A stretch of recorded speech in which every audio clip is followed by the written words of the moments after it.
काशिफ अब्बासी को of air कर दिया गया। नाजरीन, खबरें हैं कि मशहूर एंकर काशिफ अब्बासी छुट्टियों पर नहीं गए बल्कि उन्हें ऑफ एयर कर दिया गया है।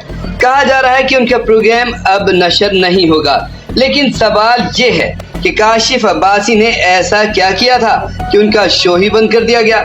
कहा जा रहा है कि काशिफ अब्बासी के शो में एक नहीं बल्कि कई प्रॉब्लम्स थी। उन्होंने अपने शो में 8 फरवरी 2024 को होने वाले इलेक्शन पर बात की थी, लेकिन उनका ये शो अब YouTube पर मौजूद है और ना ही किसी और प्लेटफॉर्म पर। काशिफ अब्बासी ने अपने प्रोग्राम में जो रिपोर्ट की उस पर इलेक्शन कमीशन ऑफ पाकिस्तान ने एक बड़ा वजाहती बयान जारी किया था।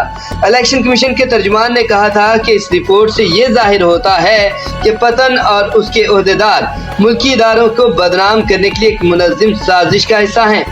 यहाँ इस बात की वजाहत निहायत ज़रूरी है कि रिटर्निंग अफसरान से जो भी फॉर्म 45, 46 और 47 इलेक्शन कमीशन को मौसूल हुए, उनको इलेक्शन कमीशन ने बगैर किसी रद्दोबदल के अपनी वेबसाइट पर आवेज़ा किया।